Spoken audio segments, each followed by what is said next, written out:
Hello बच्चों, I am पुलकिश मैं physics mentor. आज हम ड्यूल नेचर का पार्ट नंबर 4 और ये हमारा आखिरी लेक्चर है डेविजर और जर्मर का एक्सपेरिमेंट, उसके बारे में चर्चा करेंगे। इससे पहले 3 लेक्चर खत्म करके आ चुके हैं। थर्ड लेक्चर जो पढ़ा था उसका ये प्रूव होगा जो हम बता चुके हैं कि पार्टिकल से वेव की बात करते हैं। चलिए शुरू करते हैं, इसको करते हैं नीचे, इसको करते हैं कहाँ, साइड में। चलो चलो चलो, बोला क्या था, हुआ क्या था, देखते हैं जी। डेविसर एंड जर्मर एक्सपेरिमेंट। देखो, इससे पहले डी ब्रोगली की बात जब करी थी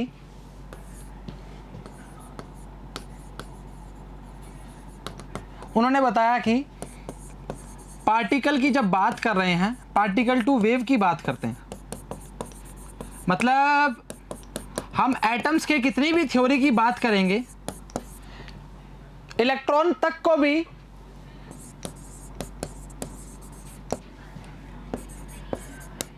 वेव की बात में कन्वर्ट किया। सही चर्चा है। हम आप सब वेव में हैं, वो अलग बात है कि हम अपने आप को, हमारी जो वेवलेंथ है उसको नाप नहीं पाते, इस चर्चा को बोल सकते हैं। इनको भी नोबेल पुरस्कार मिला, इनको मतलब डेविसर जर्मर को भी मिला और डी ब्रोगली को भी मिला। चलो ठीक है, होता क्या है देखते हैं। चलो ऊपर कर दे। चलो ठीक है, एक फिलामेंट लगा होता है इस तरह से, ये बैटरी से कनेक्टेड होता है इस तरह। अब ये फिलामेंट पे क्या है, बेरियम ऑक्साइड की कोटिंग की जाती है।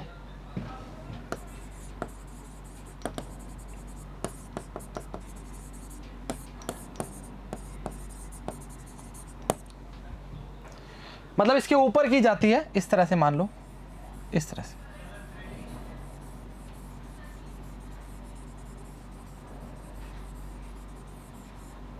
सही चर्चा। अच्छा, होता क्या है, बेरियम ऑक्साइड जो होता है इसका वर्क फंक्शन बहुत कम होता है। अच्छा, क्या होगा वर्क फंक्शन? वर्क फंक्शन होता है एमिट द या eject the electron from metal surface।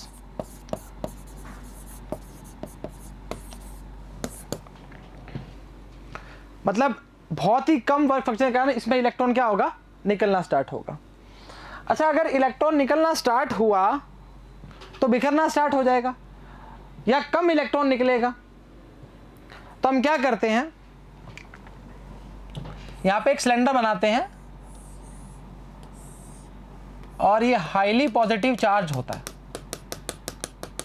अब काम बनना स्टार्ट हो जाएगा। कहने का मतलब क्या है, इलेक्ट्रॉन निकला, इस पॉजिटिवनेस को अट्रैक्ट किया और हमारा काम बन गया। खाली इससे काम नहीं चलने वाला, एक काम और होता है। आगे हम निकल क्रिस्टल को यूज करेंगे जो इलेक्ट्रॉन को डिफ्लेक्ट करेगा, जो इलेक्ट्रॉन्स को क्या करेगा, डिफ्लेक्ट करेगा। चलो कोई बात नहीं सर, सह लेंगे, ये भी सहना ही पड़ेगा। आ जाओ, ये लगाया निकल क्रिस्टल,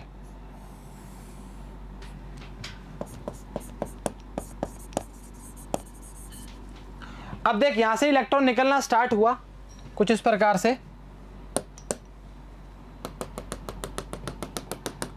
यहां पे टकराया और यहां से क्या हो गया, डिफ्लेक्ट हो गया।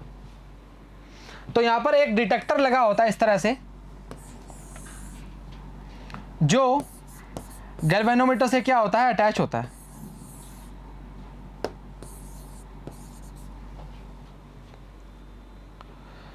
अब हमें पता लग जाएगा गैल्वेनोमीटर की सुई जितनी ज्यादा हिलेगी डिफ्लेक्शन उतना ज्यादा।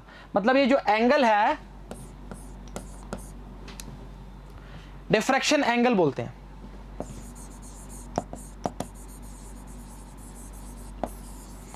इससे हम बता पाएंगे कितने ज्यादा इलेक्ट्रॉन जो हैं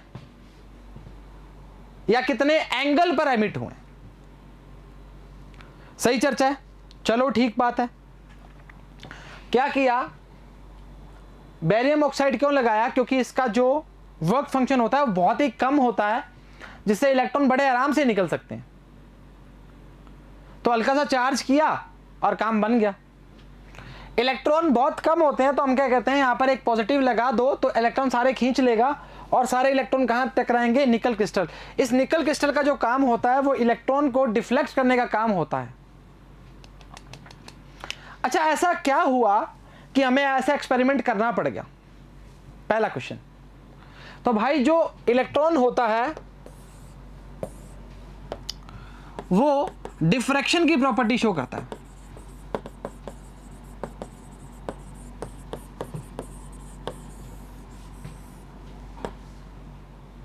डिफ्रैक्शन की प्रॉपर्टी कौन शो करता है? वेव करती है। अच्छा, ये बात है। हाँ भाई, ये बात है। पहले इलेक्ट्रॉन को पार्टिकल में ही कंसीडर किया था, डी ब्रॉगली के बाद हमने बोला कि ये वेव की बात भी करेगी। लाला समझा चाहे चीज को? चलो ठीक है, आजा एक बार वापस पढ़ते हैं, मतलब देखते हैं डायग्राम। ये निकल क्रिस्टल से टकराया।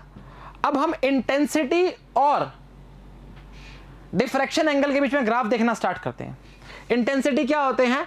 Number of electrons emitted by filament, या जो भी बोलना चाह रहे, जो भी सोर्स होगा मतलब तुम्हारा। तो हमने देखा कि 44 से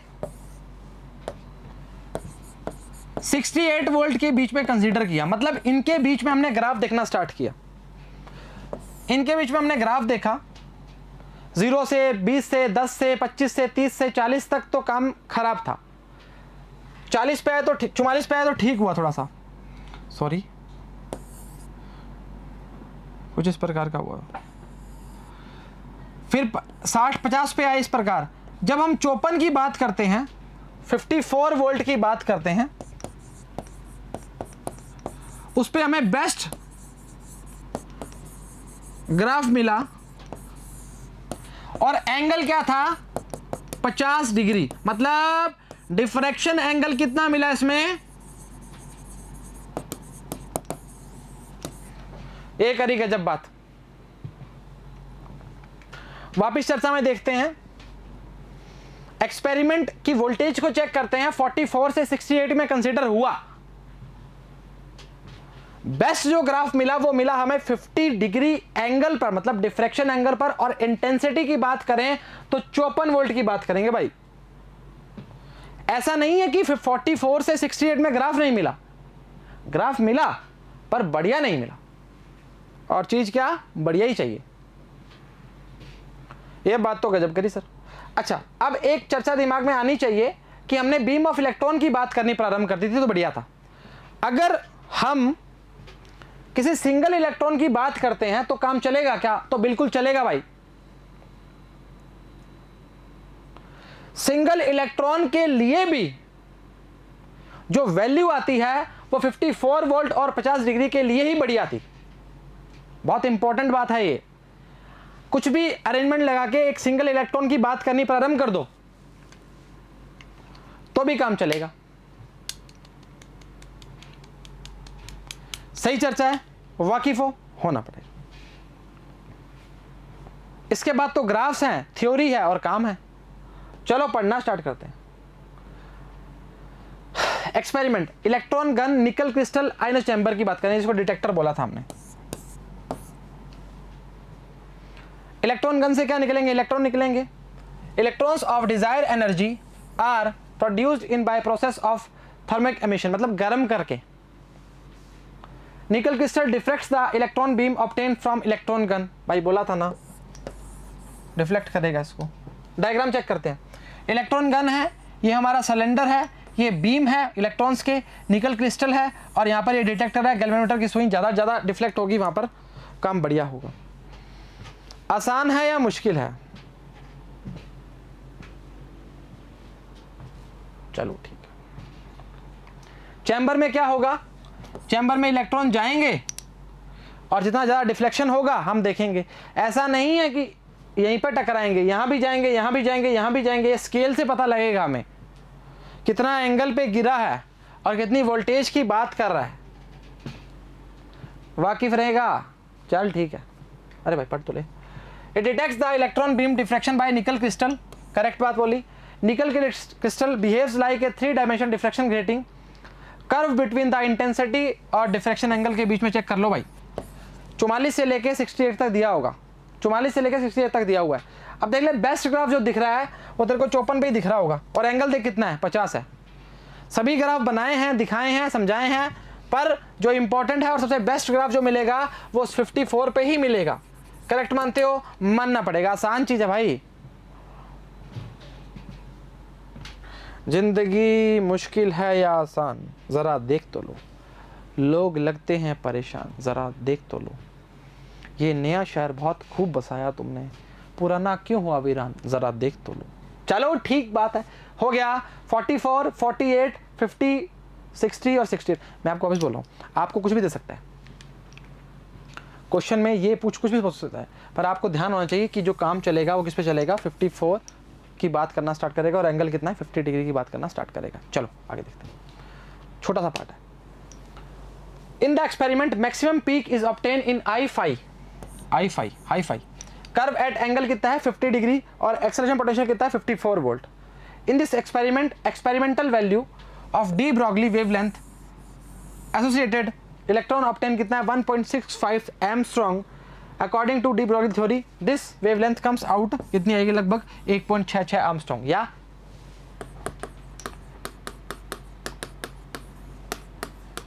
मीटर। सही चर्चा है? अरे वाकिफ हो क्या? आसान है भाई, छोटा सा लेक्चर है। चलो ठीक। The wave nature electron is verified due to the diffraction, बोला था ना, आते ही बताया था। डिफ्रैक्शन कहां हुआ था? Bright dark, bright dark, bright dark की बात करनी स्टार्ट की थी। उसमें बताया था क्या कि जो डिफ्रैक्शन हो रहा है वो वेव नेचर को शो कर रहा है।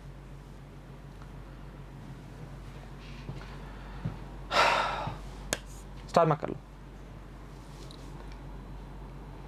आओ जी, from maximum path difference n lambda हटा दें।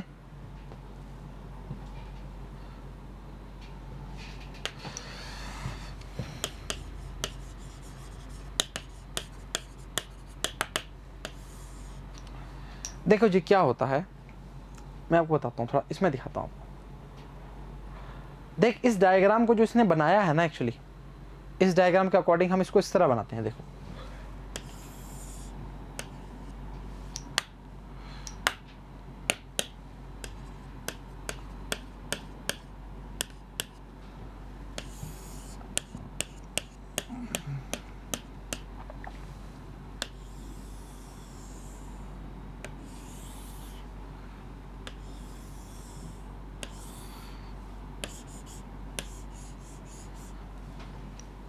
सही चर्चा है, इन नॉर्मल के साथ बात करेगा।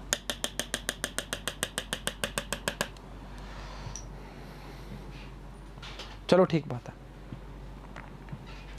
अब इसके लिए हमने जो पार्ट डिफरेंस की वैल्यू चेक की वो कितनी आई थी, 2d साइन थीटा बराबर में क्या आया था, एन लैम्डा।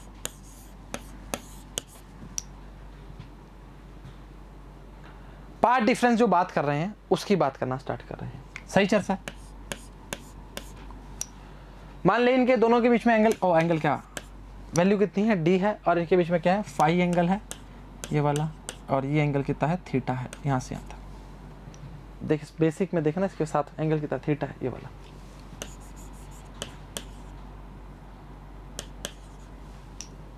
ये थीटा तो ये भी थीटा, मानता है? मानना पड़ेगा। तो हमें पता लगा कि एन की वैल्यू यहाँ पर 1, 2, 3, 4 कितनी भी हो सकती हैं, मतलब मैक्सिमा की बात कर सकते हैं, कंस्ट्रक्टिव इंटरफेरेंस की बात करते हैं। सही चर्चा है, कोई दिक्कत नहीं करोगे। चलो ठीक है, डी की फॉर्म में भी बताया, डी को साइन फाई की फॉर्म में भी बताया हुआ है। 2d साइन थीटा बराबर में एन लैम्डा, कौन सा, कंस्ट्रक्टिव की बात करेगा। डी साइन फाई बराबर में एन लैम्डा। अब देख डी क्या है, छोटे वाला डी, छोटे वाला डी है distance between two conservative crystal plane की बात कर रहे हैं, इन दोनों के बीच में पार्ट डिफरेंस है वो, ठीक है। एन क्या है, ऑर्डर ऑफ डिफ्रैक्शन, 1, 2, 3, 4, 5, 6। लैम्डा क्या है, डी ब्रॉगली वेवलेंथ। थीटा क्या है, ग्लेंजिंग एंगल की बात कर रहा है, कौन से वाला, ये वाला। इन दोनों के बीच में, जो इंसिडेंट और रिफ्लेक्टेड की बात कर रहा है, डिफ्रेक्टेड की। फाई क्या है? एंगल ऑफ डिफ्रेक्शन की बात कर रहा है। लास्ट है जी relation between theta and phi. आओ मेरे साथ। फाई के लिए क्या लिखेंगे? 180 माइनस, इसमें पूरे में 180 माइनस 2 थीटा, तो थीटा बराबर में क्या आएगा? 90 माइनस 5/2। ये आपका रिलेशन किसके बीच में आ जाएगा? थीटा और फाई के बीच में। इतना सही पार्ट था आपका, समझ जानते हो? चलो ठीक है, उम्मीद करते हैं लेक्चर समझ आया, पसंद आया, बराबर देखा, बराबर उतारा, बराबर ही घर वालों की बात मान लो। तो आज के लिए इतना ही। सभी को all the very best and जय हिंद।